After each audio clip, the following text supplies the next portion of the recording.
Diabetes के शिकार तो नहीं हो रहे। तो चलिए सबसे पहले डॉक्टर चौहान से जान लेते हैं कि प्री डायबिटिक फेज होता क्या है और सेहत के लिहाज से कितना खतरनाक होता है ये। देखिए, बहुत अच्छा विषय है क्योंकि मैं जब विदेशों में जाता हूँ, काफी मैं ट्रैवलिंग करता हूँ, अमेरिका में, यूरोप में, तो वहाँ पर कई लोग बोलते हैं जी मैं प्री डायबिटिक हूँ। लेकिन भारत में तो डायबिटीज होने के बाद भी कई बार लोगों को नहीं पता चलता। डायबिटीज कई साल से चल रही होती है, उनको कोई अपने स्वास्थ्य के प्रति जागरूकता हमारे यहाँ कम है, हेल्थ कॉन्शियस नहीं है लोग। वहाँ पर प्री डायबिटीज यानी कि अभी डायबिटीज हुई नहीं है। पहले समझ लीजिए इसका मतलब क्या है। रोग नहीं है ये, अभी रोग नहीं आया है आपको, लेकिन कुछ ऐसा अंदेशा है कि शायद आपको डायबिटीज हो सकती है। देखिए, उस लेवल पर भी जाकर के अगर हम अपने शरीर को ध्यान रखें तो रोगों को कितना रोकथाम हम कर सकते हैं, बिल्कुल बचा सकते हैं रोगों को। और भारत में क्योंकि डायबिटीज बहुत तेजी से फैल रही है, कारण क्योंकि हम बिल्कुल हेल्थ कॉन्शियस नहीं है। खान पान का और तमाम चीजों का हमारे को उतना बिल्कुल हमें ध्यान नहीं है। ये एक बहुत बड़ा एक हमारा उद्देश्य इस शो को शुरू करने के पीछे यही था कि आप लोगों को थोड़ा शिक्षित किया जाए। और आज जो विषय आपने लिया, ये विषय बिल्कुल एक ऐसा है कि अभी रोग नहीं आया, आप प्री डायबिटिक हैं, यानी कि आपको डायबिटीज हो सकती है। कई बार आपने देखा होगा, आप डायबिटीज का टेस्ट कराने जाते हैं तो वो थोड़ा सा हायर लेवल पर, नॉर्मल ही है लेकिन हायर लेवल की तरफ वो आता है। कई बार डॉक्टर आपको कहते हैं आप बॉर्डर लाइन पर हैं, कोई ऐसी बात नहीं, लेकिन ये ऐसी बात नहीं है। इसी को हमें ध्यान रखना है। अगर आपके मतलब अभी डायग्नोज नहीं हुई है, आपको ये नहीं कह सकते कि आप डायबिटिक हैं, लेकिन आपके जो जब टेस्ट कराते हैं उसमें कुछ आपके नंबर्स जो है वो हायर साइड में आते हैं, तो अभी आपको सतर्क हो जाना चाहिए। इसी को प्री डायबिटिक हम कह सकते हैं। और इसके अलावा ऐसा नहीं कि कुछ विशेष उसमें आपको लक्षण दिखेंगे, लेकिन जब आपके जो नंबर्स उस तरफ ज्यादा होते हैं, हायर लेवल पर ज्यादा होते हैं, तो एक संकेत है कि आपको डायबिटीज हो सकती है आगे चल करके। इसलिए इसको हम कहते हैं प्री डायबिटीज। एक कॉलर हमारे साथ जुड़ गए हैं, राघवीर हैं आगरा से। क्या जानना चाहते हैं आप? नमस्कार डॉक्टर साहब। नमस्कार जी। डॉक्टर साहब 24 एज है मेरी। मेरा अच्छा जी। पेट निकलता जा रहा है काफी। पेट निकल रहा है? हाँ जी, वजन बढ़ता जा रहा है। भाई उसको निकलने मत दो, रोकिए उसको। रोकने के लिए कुछ आपको प्रयास करना चाहिए। देखिए 24 इज स्टिल वेरी यंग। 24 साल में पेट निकल रहा है तो 2-3 उसके कारण होते हैं। या तो बहुत सेडेंटरी काम है, या आजकल जवान लोग जो है बहुत गलत आजकल व्यसन चल गए हैं भारत के अंदर भी। ड्रिंक करना, बियर और अल्कोहल और क्या क्या चीजें हैं। आजकल तो गाने भी ऐसे बन गए हैं, 4 बोतल वोडका, काम मेरा रोज का, पता नहीं क्या क्या, वो ऐसे संस्कार लोगों में डाले जा रहे हैं। तो थोड़ा सा जो है मैं आपसे प्रार्थना करता हूँ, निवेदन करता हूँ कि शरीर अपना ही है, शरीर अपना है और इस शरीर से हमें सब कुछ जीवन में अचीव करना है। बहुत इसको ध्यान से संभाल के, हमें बहुत संवार के इसको रखना है। आप अपने मोबाइल को, अपनी गाड़ी को बहुत साफ सुथरा रखने की कोशिश करते हैं, लेकिन सबसे बड़ी गाड़ी ये है हमारी, इस गाड़ी पर हमें चलना है पूरे जीवन। तो इसलिए अच्छा भोजन खाएं, साफ सुथरा खाएं, व्यायाम करें, नियमित रूप से जो है शरीर को स्वच्छ रखें। जैसे गाड़ी की सर्विस कराते हैं, इसकी भी सर्विस साल में एक बार तो करानी चाहिए। तो डॉक्टर साहब ने आपको ये तो बता दिया कि प्री डायबिटीज होता क्या है, लेकिन डॉक्टर साहब प्री डायबिटीज के भी कोई लक्षण होते होंगे जिससे कि हम पहचान पाएं कि हाँ प्री डायबिटीज हमको हो गया है? देखिए, आमतौर पर वैसे लक्षण नहीं होते कोई प्री डायबिटीज के। ऐसा नहीं कि कुछ आपको विशेष तकलीफ होगी, क्योंकि मैंने अभी समझाया आपको शुरू में कि अभी रोग आया नहीं है आपको। लेकिन कभी कभार आपने भी देखा होगा, आपके कुछ मित्रों ने भी डायबिटीज हमको हो गया है। देखिए, आमतौर पर वैसे लक्षण नहीं होते कोई प्री डायबिटीज के। ऐसा नहीं कि कुछ आपको विशेष तकलीफ होगी, क्योंकि मैंने अभी समझाया आपको शुरू में कि अभी रोग आया नहीं है आपको। लेकिन कभी कभार आपने भी देखा होगा, आपके कुछ मित्रों ने भी सुना होगा, हमारे पास तो कई बार पेशेंट आते हैं कि उनको लक्षण आ जाते हैं, जैसे कहेंगे जी गला सूख रहा है, बार बार यूरिन उनको जाना पड़ रहा है, शरीर थकान रहती है, धुंधलापन आंखों में रहता है, जो डायबिटीज के लक्षण होते हैं वैसे ही।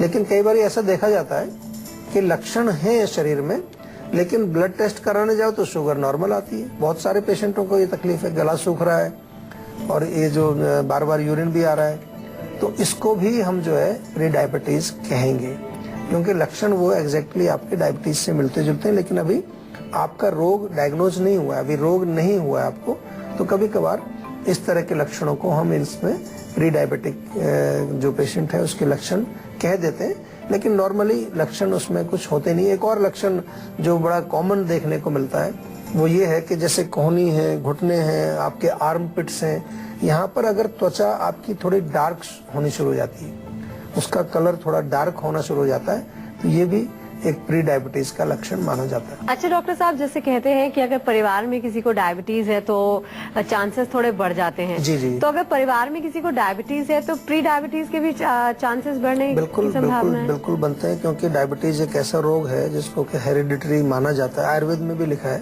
अनुवांशिक इसको कहा है कि अगर परिवार में है तो बच्चों में भी आ सकता है। तो इसलिए सतर्क रहने की आवश्यकता है, और खास तौर से क्योंकि प्री डायबिटिक का हम यही कहते हैं कि डायबिटीज अभी आई नहीं लेकिन चांसेस हैं, तो अगर आपके परिवार में है तो उसको आप कह सकते हैं। लेकिन और खास तौर से अगर आपको मोटापा है, अगर आपके जो लाइफस्टाइल है वो सेडेंट्री है, बैठे रहते हैं आप दिन भर, और आपको ब्लड प्रेशर है ऑलरेडी, तो फिर आपको थोड़ा एक्स्ट्रा केयरफुल रहने की जरूरत है। एक कॉलर हमारे साथ जुड़ गई है, आरती है जम्मू से। क्या जानना चाहती हैं आरती आप? जी नमस्कार, मेरी उम्र 17 वर्ष है। जी। या मेरी हाइट नहीं बढ़ रही है। हाइट नहीं बढ़ रही है? देखिए, हाइट अभी बढ़ सकती है आपकी, 17 है तो 20 तक हमने कई बार अपने शो में भी बताया है, और जो हम प्रैक्टिस करते हैं उसमें भी हमने देखा है कि 20 साल तक चांसेस होते हैं हाइट बढ़ने के। तो उसमें 2-3 चीजें आपको मुख्य रूप से ध्यान रखनी चाहिए। पोषण बहुत इंपॉर्टेंट है, न्यूट्रिशन आपको अच्छा लेना है, एक्सरसाइज उसमें जरूर करनी है आपको, खास तौर से स्ट्रेचिंग वाली एक्सरसाइज जिसमें कि आप बॉडी को खींचते हैं, ताड़ासन है, लटकने वाली एक्सरसाइज, रस्सी कूदना, ये एक्सरसाइज करिए। या कोई आप स्पोर्ट्स खेलते हैं, गेम्स खेलते हैं, उसमें बास्केटबॉल है, वॉलीबॉल है, इसमें जंप करना पड़ता है।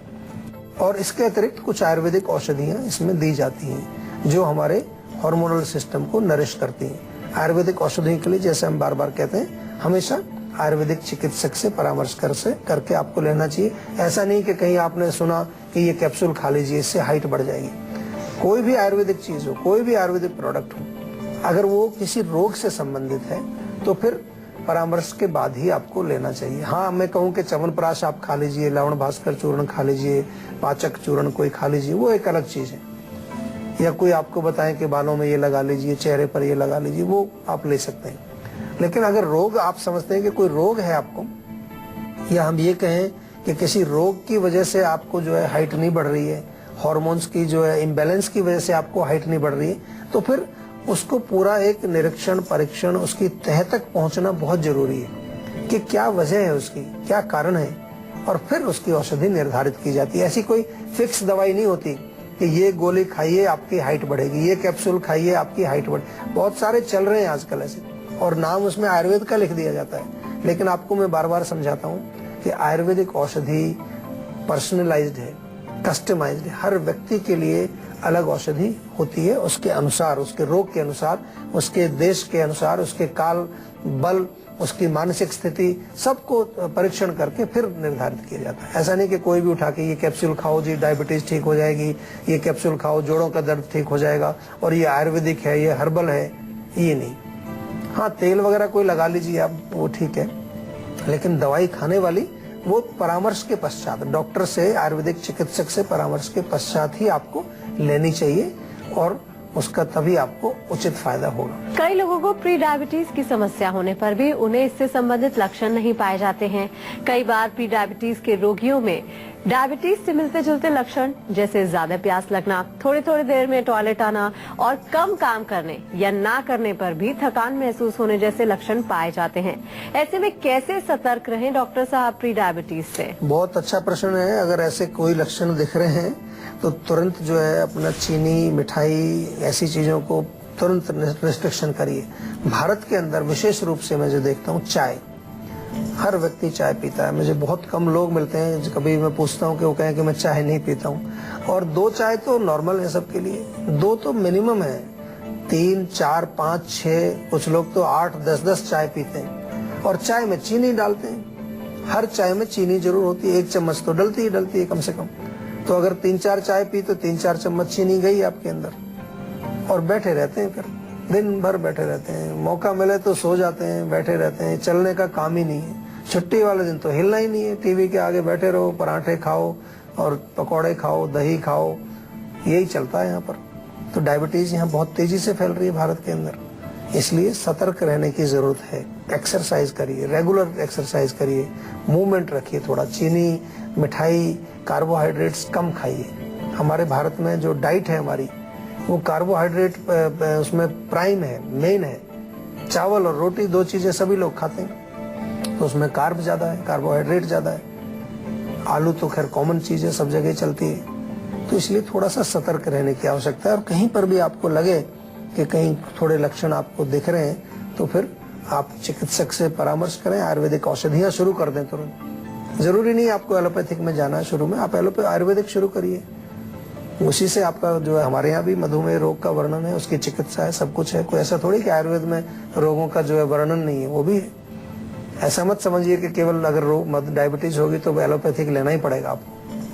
तो आयुर्वेद में बाकायदा इसका डिस्क्रिप्शन दिया गया है, रोग का पूरा, उसका निदान, उसका रूप, उसके पूर्व रूप, संप्राप्ति, सब कुछ चिकित्सा वगैरह सब दी गई है। तो सतर्क रहना चाहिए, अपने स्वास्थ्य के प्रति आपको जागरूक रहना चाहिए। और अब बारी है आज की संजीवनी की, जिसमें डॉक्टर साहब से जानेंगे कि प्री डायबिटीज के रोगियों को क्या ध्यान रखना चाहिए, साथ ही साथ उन्हें प्री डायबिटिक फेज में क्या करना चाहिए। तो डॉक्टर साहब, क्या है आज की संजीवनी? देखिए, सबसे पहले तो भोजन का ही ध्यान रखना है आपको। खाने पीने से आप बहुत कुछ कंट्रोल कर सकते हैं। प्री डायबिटिक आपको होगा नहीं, और डायबिटीज तो होगा ही नहीं फिर उसके बाद। अगर फिर भी आपको थोड़ा सा और कुछ जानकारी इसमें चाहिए, तो आंवला बहुत अच्छा काम करता है। 1 चम्मच आंवला, चुटकी भर हल्दी मिला करके दिन में 2 बार आप लीजिए, उससे बहुत फर्क पड़ेगा आपको। सुबह खाली पेट 5-6 नीम के पत्ते आप चबा के खा जाइए। करी पत्ता अगर घर में है तो 4-5 पत्ते उसके भी खा सकते हैं, या तो नीम खा लीजिए, करी पत्ता खा लीजिए, दोनों ही बड़े अच्छे रहते हैं। और नियमित रूप से आपको एक्सरसाइज, व्यायाम जरूर करना है, बहुत इंपॉर्टेंट है। व्यायाम से आपको बहुत फायदा होता है। बहुत सारी चीजें हैं हमारे शरीर में जिनको एक्सरसाइज से हम कंट्रोल कर सकते हैं। एक दही ना खाएं, अगर प्री डायबिटिक आपको बता दिया गया है डॉक्टर ने, तो दही बिल्कुल बंद कर दीजिए। छाछ बेशक आप सेवन कर सकते हैं, और नॉनवेज भी बिल्कुल बंद कर दीजिए। कोई नॉनवेज आप नहीं खाएंगे, गरिष्ठ भोजन नहीं खाएंगे, तो इस तरह से आप डायबिटीज से बचे रहेंगे। प्री डायबिटीज के बारे में पता चलने के बाद खास तौर से खान पान में क्या सावधानियां बरतनी चाहिए, ये डॉक्टर चौहान से जानते हैं। साथ ही साथ खान पान के अलावा और किस तरह की सावधानियां हम बरत सकते हैं? देखिए, उसके अलावा जो सावधानियां हैं वो ये है कि एक तो नियमित रूप से आपको चेकअप करता रहना चाहिए। आजकल डायबिटीज का, जैसे मैंने कहा, कि लक्षणों का पता नहीं चलता है, कई बार साइलेंट रहते हैं, कोई सिम्टम नहीं है, लेकिन डायबिटीज बढ़ी रहती है शरीर में, वो डैमेज कर रही है, धीरे धीरे शरीर को खोखला कर रही है। तो नियमित रूप से आपको चेकअप करना चाहिए। और साथ में अगर डायबिटीज डिटेक्ट होती है या प्री डायबिटिक भी आपको लगता है, यानी कि हायर लेवल्स आते हैं आपके, बॉर्डर लाइन पर भी डॉक्टर, क्योंकि मैंने देखा, कहते हैं जी बॉर्डर लाइन रहती है हमारी, तो कोई फर्क नहीं पड़ता, मिठाई खा रहे हैं, तो ये गलत एटीट्यूड है बिल्कुल। आप बॉर्डर लाइन है, आपके जो टेस्ट में जो रिजल्ट्स हैं वो थोड़ा हायर साइड में आ रहे हैं, विद इन नॉर्मल रेंज हैं, लेकिन हायर साइड में है। जैसे कि फास्टिंग में आपको लिखा होता है कि भी 70 से 110 तक होनी चाहिए, लेकिन आपका 110, 115 आ रहा है, तो उसको कई बार सोचते हैं 115-20 है, थोड़ा ज्यादा नहीं है, बॉर्डर लाइन पर है, छोड़ दीजिए। नहीं, छोड़ना नहीं है, यही प्री डायबिटिक है। तो ऐसी चीजों, ऐसे अगर आपके टेस्ट में है, तो उसको एकदम से आपको सीरियसली जो चीजें हमने बताई उनका पालन करना है, और अपने शरीर को डायबिटीज से बचाना है। तो अगर आप भी हेल्थ से जुड़ी अपनी समस्याओं का समाधान चाहते हैं, तो आप इस नंबर पे कॉल करके 0129404004 पर अपना फोन नंबर जल्द से जल्द रजिस्टर करवा सकते हैं। देखिए, हमने पहले भी अपने शो में कई बार बताया कि फूड एलर्जी यानी कि कुछ भोजन आपको सूट नहीं करते हैं। जैसे ही आप वो खाएंगे, कुछ आपके शरीर में विरोध पैदा हो जाता है, एक रिएक्शन पैदा हो जाता है, जिसको कि एलर्जिक रिएक्शन कहते हैं। उसमें कुछ भी हो सकता है। कुछ लोगों को दूध नहीं पचता है, किसी को बादाम नहीं पचता है, किसी को जो है गेहूं भी नहीं पचता है। आजकल ऐसे बहुत सारे पेशेंट आ रहे हैं, सीलियक डिजीज उसको बोलते हैं। हम आयुर्वेद में ये मानते हैं कि आपकी जठराग्नि जो है वो कमजोर पड़ गई है, वो उस पर्टिकुलर भोजन को नहीं पचा पा रही है, जिसको एलर्जन भी कह दिया जाता है, जो एलर्जी पैदा करता है। तो सबसे प्रथम हमको अपनी जठराग्नि को मजबूत करना है। उसके लिए बहुत सारी चीजें हम आयुर्वेद में बताते हैं। सौंठ पर्टिकुलर भोजन को नहीं पचा पा रही है, जिसको एलर्जन भी कह दिया जाता है, जो एलर्जी पैदा करता है। तो सबसे प्रथम हमको अपनी जठराग्नि को मजबूत करना है। उसके लिए बहुत सारी चीजें हम आयुर्वेद में बताते हैं। सौंठ, जीरा, धनिया, 3 चीजों का पाउडर बनाइए, इस पाउडर में से 1-1 चम्मच भोजन के पश्चात खाना शुरू कर दीजिए। आम पाचक चूर्ण हम कई बार बताते हैं आपको, उसमें भी सौंठ, जीरा, धनिया, पुदीना और सौंफ डबल मात्रा में होता है। वो चूर्ण बना करके आप ले सकते हैं, ये आपको बहुत फायदा करेगा। लवण भास्कर चूर्ण एक मिल जाता है कॉमनली, वो आप सेवन कर सकते हैं भोजन के पश्चात। वो भी आपके पाचन संस्थान को, आपकी अग्नि को मजबूत करता है। और हमारे यहाँ पर लंघन चिकित्सा भी इसमें बताई गई। लंघन यानी कि फास्टिंग करना। फास्टिंग करने से भी हमारी अग्नि जो है वो मजबूत होती है। और फास्टिंग आयुर्वेद में जो बताई गई है वो कंप्लीट फास्टिंग नहीं है। अपने बल के अनुसार, अपनी प्रकृति के अनुसार आप फलों पर या फलों के रसों पर आपको जो है फास्टिंग कर सकते हैं। या फिर जो है हमारे यहाँ पंचकर्म चिकित्सा बताई गई। पंचकर्म चिकित्सा थोड़ा और डीपर लेवल पर जाकर हमारे दोषों को वो शुद्ध करती है, हमारे जो टॉक्सिन्स हैं उनको बॉडी से बाहर निकालती है। एक तरह से डिटॉक्सिफिकेशन वो हमारा करती है। तो डॉक्टर साहब बहुत बहुत शुक्रिया इतनी सारी जानकारी हमारे दर्शकों को देने के लिए। Thank you. आशा करते हैं कि डॉक्टर साहब ने आपको जो भी उपाय बताए हैं उन्हें अपनाने से आप हमेशा सेहतमंद रहेंगे। संजीवनी प्रोग्राम के जरिए हम आपको हमेशा फिट और हेल्दी बनाए रखेंगे। हम आपको बता दें कि आप हमारे नंबर 0129404040 पर अपना फोन नंबर जल्द से जल्द रजिस्टर करवा सकते हैं। आप हमें ईमेल भी कर सकते हैं। हमारा ईमेल आईडी है info@jiva.com। आप फेसबुक के जरिए भी हमसे जुड़ सकते हैं। हमारी फेसबुक आईडी है www.facebook.com/jiva ayurveda। तो इसी उम्मीद के साथ कि हमेशा सेहतमंद रहें, हेल्दी रहें, फिट रहें। अगले एपिसोड में फिर होगी आपसे मुलाकात। तब तक के लिए हमें दीजिए इजाजत। नमस्कार।